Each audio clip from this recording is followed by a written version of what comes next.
We are the gatekeepers. Welcome to Change the Conversation with the Hopefulist. My name is Wendy McClure, and it's time we had a conversation about living in a patriarchy and how that affects our lives. Together, we can make a difference and change the conversation. Thank you so much for being here. I welcome you, and I thank you for being part of this conversation and part of this process. You know, as Gen Xers, we grew up in a time where the women before us secured a lot of our rights. So we basically take a lot for granted. We took our bodily autonomy for granted, being that Roe was enacted in 1973. Also in the 70s is when women were first able to obtain credit, open bank accounts, own property for themselves without the signature of a man. So, you know, we've grown up with all of these rights that just seem innate and reasonable to us. But now they're on the line. Now they're talking about well, they've already overturned Roe. So we have already lost our bodily autonomy in many states. And if we keep voting Republican, there will be a national ban against abortion. And that means that women will have far less choices in how their life turns out. And I personally believe that the reason that all of this is happening is because women weren't really given that many rights until the 1970s. And it's been 50 years, and they are shocked at how far we have come. They cannot believe that we have surpassed them in education, that we are financially stable, that we don't need men anymore to live a good life, a life that we choose to live. And a lot of women are choosing to live single. And this scares men. So what they're trying to do is roll us back to a time when women needed to depend on men for their very survival. Because it just started with outlawing abortion. That's just the beginning. They are coming after birth control. They are talking about getting rid of no-fault divorce, and that means that you can no longer exit your marriage just for the fact that you want to exit your marriage. And all of these things put together just convinces me more and more every day that this is all about controlling women and making sure that they become dependent on men once again. The population is shrinking. People are having less children because it's so difficult. Instead of making it easier for people to have children by giving money for food, for daycare, for protecting the children in school, instead of doing those things, they're just going to force women to have children. That is their answer to this problem of a dwindling population. So as Gen Xers, we grew up with these rights. And now that they're on the line, we have to be the ones to fight for the future generations. We have to be the ones to stand up and say, no, this is not right. No, you cannot force me to do something against my will in America, where we are supposed to be free. Because if women can't choose what they want to do with their own body, that will force a direction of their life, then women are not free in this country. And as of right now, we are not free. And this is all because of the patriarchal system that we have all been living under, with, conditioned our entire lives. And it's something that we've never really picked out before because it's just the way that things have always been. Men are in power. So there's some women coming up the ranks. And again, this is why they're trying to control us and put us backwards, because women are starting to catch up. You are seeing more women in leadership roles, in politics, in medicine, in government. So this is making them very afraid.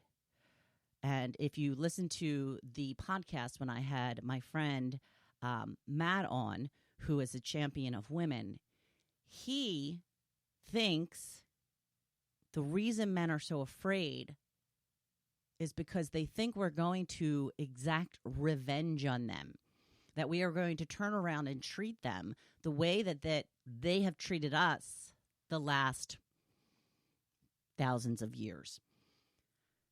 But the thing is, that's not on our agenda. We're not looking to take over and to, make things the exact opposite of how they are now, with women in charge and men not really being significant in the country. No, we're looking to be even. That's all we want. We were never trying to take things over. We've never tried to be better than. We've only tried to get up to the same level. And even that is too much to ask. So when it comes to these patriarchal values that we've all been forced to live under, and a lot of us didn't realize it because, again, like I said, it's just the way that things have always been. But it's when you start to dig in deeper a little bit and start to really examine how things are, that it really kind of jumps out at you that it's kind of ridiculous. It's kind of ridiculous that all of these norms in society are just taken at face value. If a woman is not married by a certain age, then she's an outcast. Then she has this reputation of nobody wanting her. If you don't have kids, then you don't have a purpose in life. And even if you have a career, mom is always going to be your first job. I got an article from a friend of mine recently who was talking about an astronaut, a woman who was going into space. And I don't remember all of the details, so I apologize for not being properly informed. But what she was upset about was the woman was referred to as Utah Mom goes into space. And her point was they would never say Utah Dad goes into space. So this is, again, another example how the patriarchy is constantly reminding us that mother and wife is the most important job for women. Because even when you do something totally amazing, like go into space, you're still mom first. That's exactly what that headline says. Utah Mom goes into space. Not Sally Hansen from Utah goes into space. And she was also pictured with her family. If it were a man, it would be a picture of him alone. And these are just things that you can, point out major differences between the two sexes. And it's something that you've never really thought to think, wow, that is a big difference, isn't it? You've just never been encouraged to think that because this is the way they want it. So like I said, framing it as Utah Mom goes into space is a reminder to everyone that you are a mother first, you are a wife first, and everything else is second when you are a woman. So when it comes to the patriarchy, this is the kind of stuff that's been hiding in plain sight our whole lives, and we have just never picked up on it before. But that's why we need to change the conversation to point out these little inaccuracies, these little hypocritical bits of information. The way that things have always been done is not the way that they should be done. One of the things that really is really unfair and really patriarchal is the fact that we are the gatekeeper for men's emotions. We are responsible for men's emotions. And again, I know initially you're going to say, oh, I don't think that's true. But yes, it is true, because I have constantly been told, on talk shows and, couples therapy, not my own personal couples therapy, but, shows and movies. And this is what I've always heard. Do not emasculate your man, because I'm a pretty strong, outgoing, opinionated woman, someone who likes to have things done my way. I like to have my way. And I have always been told and have heard that strong, independent women have a very tough time finding a man because, one, they don't need a man. Just wanting them is not good enough, I guess. And that really comes down to what the big problem is in today's world, with the fact that men are in loneliness, that men aren't finding women at the rate that they wish that they could. It's because women don't need them anymore. What we want is for men who are evolved, who want to be a true partner in life, not somebody who wants a wife to take care of him and do the housework for him.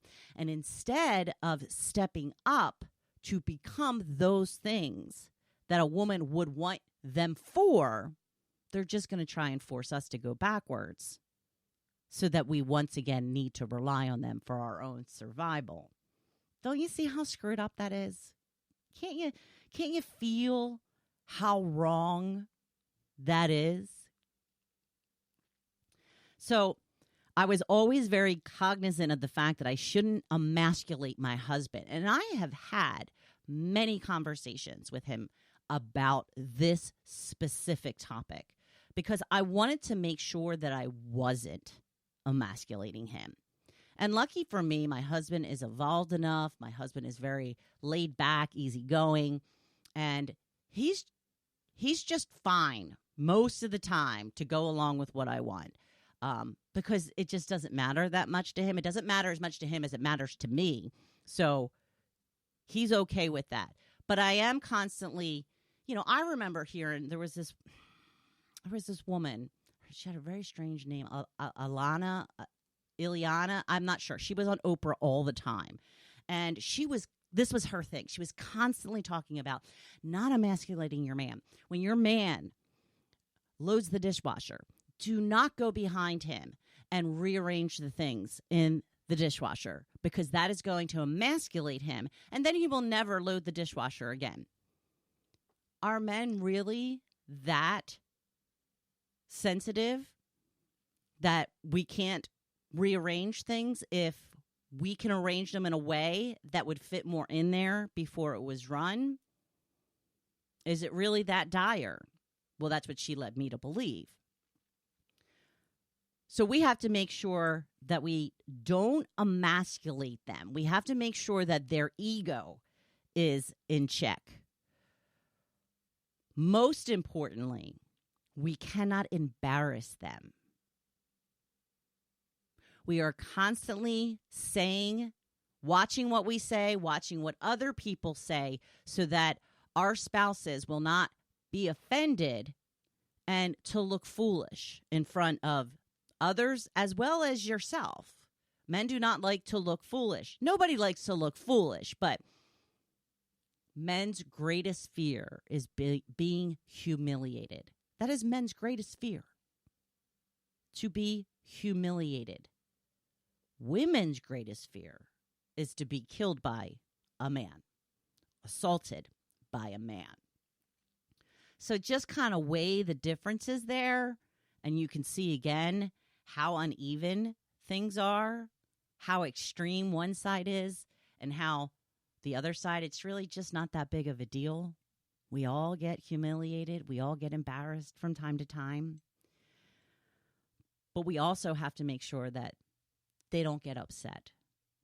That when we need to talk to them about something that's happening, we have to step so lightly as to not hurt their feelings that sometimes it's just not worth the conversation. And that's not fair. That's not fair to us. But mostly we have to worry about anger. Don't make them mad. Don't let others put him in a situation that's going to make him mad. Did you ever remember when you were a kid, maybe, your father's in a bad mood, don't talk to him. Let him alone. He's in the living room watching the news and having a beer. Leave him alone. We had to tiptoe around him because he was in a mood. Or if you did something to upset him, you got punished because you made your father angry. You know that all of what I'm saying is true. You know that this is all making sense. And why is it on us to be responsible for all of men's emotions? Because who is responsible for our emotions? That's right, us. So we're responsible for our emotions, and we're responsible for men's emotions. And it's ludicrous. It is completely ridiculous that we are to be held accountable for men and their reactions. And we are. Things have progressively gotten better. They are better than they used to be. That is why they are trying to take us backwards. They don't like all of the progress that we have made. But I wanted to talk about something in particular when it comes to men and having to handle their feelings. It's when women reject men. When women reject men, that is their biggest fear. It's humiliation to them. And they don't know how to handle it. So even if you're trying to be nice about it, if you're trying to even say something as a way to let them off the hook and say, it's not you, I'm married, they still will stay in there. And it's just all kinds of bad behavior. I saw a video recently. It was a woman standing at the train station merely waiting for the train to come. And a man came up to her and was like, hey, how you doing? And she's like, I'm good. He's like, so, what's going on with you? And she's like, look, I'm just waiting for the train. And I just want to get to work. And he's like, whoa, I was just trying to have a conversation with you. I was just trying to be nice. And she's like, that's okay. I'm just not interested. And he's like, not interested in what? Being a nice person? And she's like, look, I'm married. And again, this is a way of trying to let the guy down. It's not that I don't think you're attractive. It's that I'm already spoken for. So it's not even something that he's done. It's that I'm off the market. But then when she says that, he turns. Why are you telling me you're married? I don't care if you're married. What, did you think I was coming on to you? Yeah, right. Like that would be the case. Look at you and look at me. Like I would come on to you. You've got to endure hostility. You've got to endure name calling. This woman asked this guy repeatedly to leave her alone, and he would not leave her alone. That is harassment. I am sure that woman felt very unsafe in that moment, and not one person stepped in to say, "Yo, buddy, she doesn't want to be bothered by you." Not one person stepped in, because This seems to be acceptable in society. Not for everyone, but enough people at that train station that didn't want to step in and say, yo, dude, you're out of line. Leave her alone. And it can go so much further than all of that. You know, that it can get to the point of assault. It can get to the point of violence. And I don't know why men feel entitled to act this way. Because women don't act this way when men reject them. When women get rejected, most of the time, they say, okay, and they move on. They feel embarrassed. They might be humiliated. But that's how life goes. But men take it as a personal affront. It hurts their ego. And they have to fight back. They have to act like you weren't worth it to begin with, even though that they were hitting on you. And you know they were.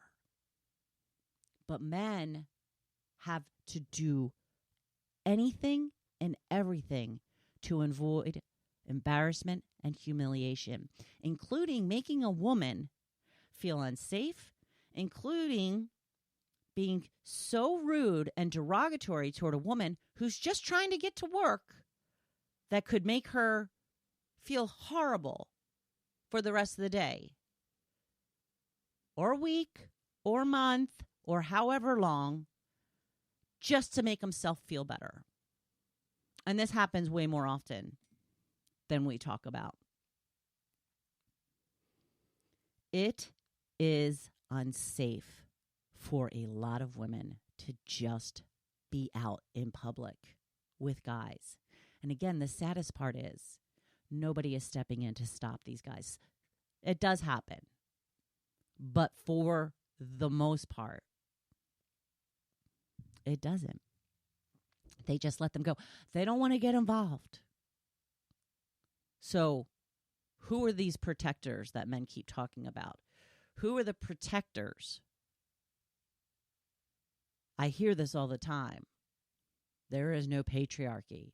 Men are the protectors of women. Who are you protecting us from? Because it's not other men. Because you're watching this unfold and you're not saying a word. So these are the things that need to change. Men feel entitled to act this way in public because men feel entitled to women. This starts when they're very young.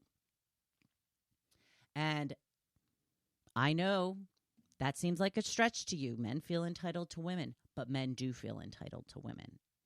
And this is shown by the way that they treat women. They wouldn't treat their sister that way. They wouldn't treat a friend that way that said something they didn't like. They wouldn't treat their parents that way.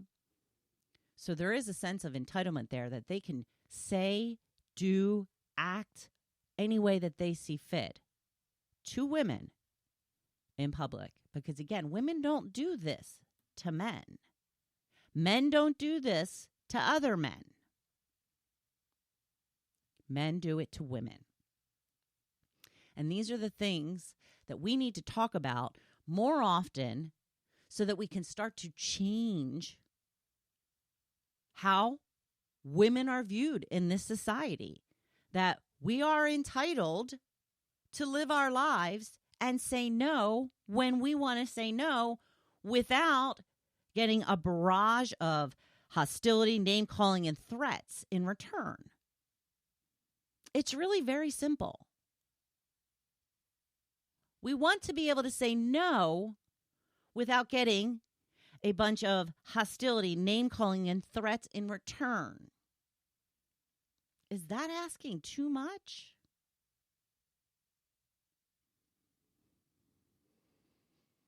So, these are the conversations that we need to have with everybody in our lives, that we need to hear each other's stories. We need to hear and discuss the times that we were facing hostility because we merely said what we wanted or what we didn't want. And why is it okay to berate a woman to the point that she feels unsafe because a man's feelings were hurt, because a man was rejected, because a man doesn't like to feel humiliated? Welcome to life. That's what happens. So talk to your friends. See how many times they have encountered hostility from men when they're just trying to let them down easy, when they're just trying to say no and civilly move on. And it's the men that won't drop it. It's the men who have to keep up a barrage of name-calling and threats and harassment until they feel better about themselves.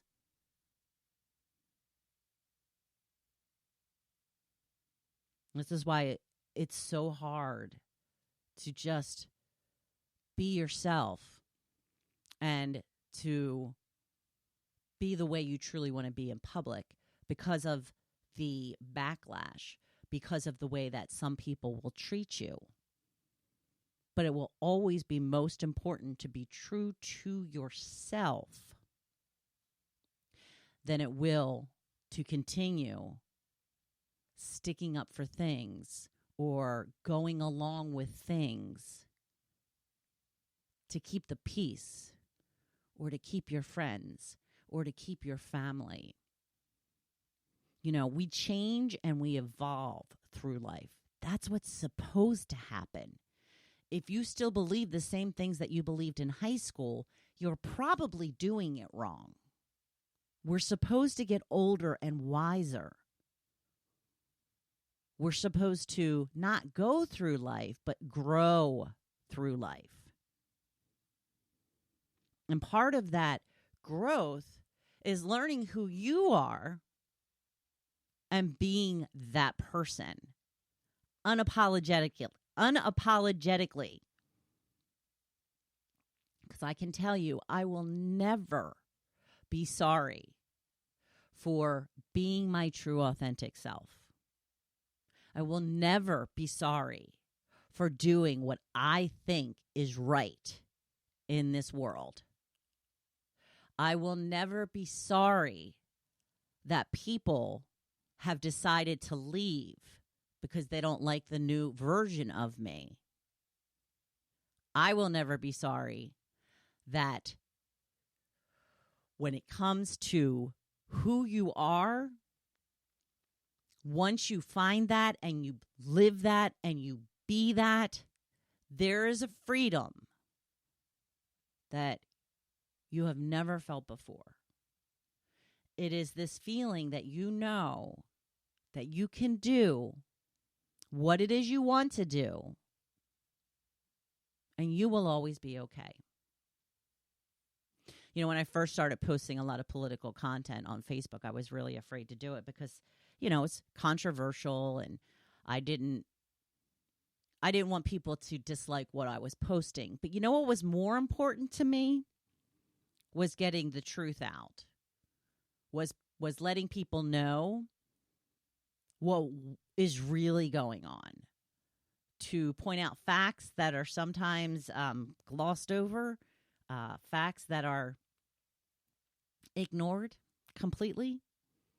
And what I learned through that process was, yeah, some people didn't like it, but I also didn't die. I also was empowered in my choice to stand for what I believe in. And if people don't want to see it, that's on them. That's a them problem, not a me problem. I'm doing what's right for me. And that's what I want for you, to do what is right for you. And the first hurdle for me was that first political post on Facebook. And after that, it got easier. And after that, it got even easier.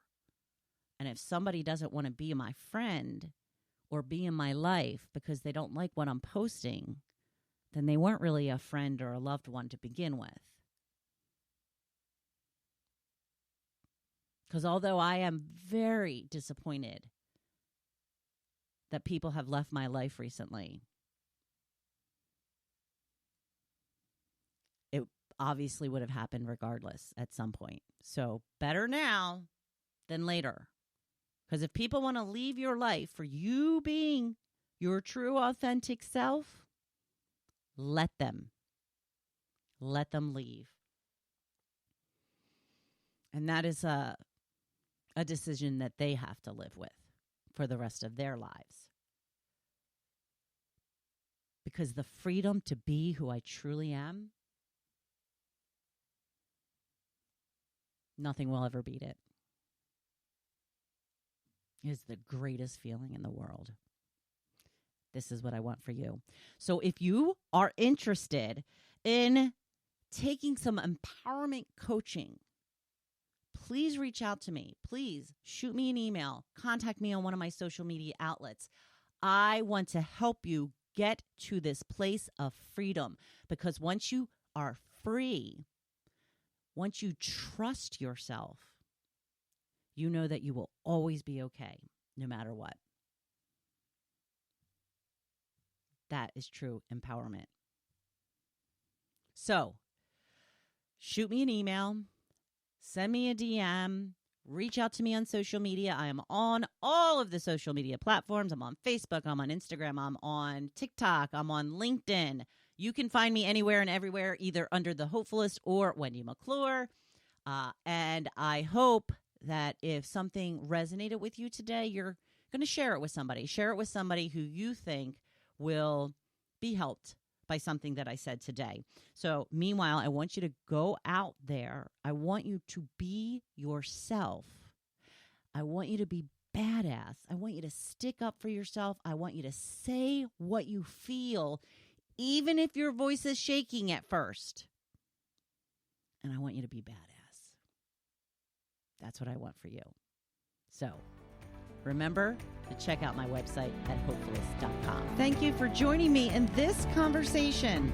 Together, we are better.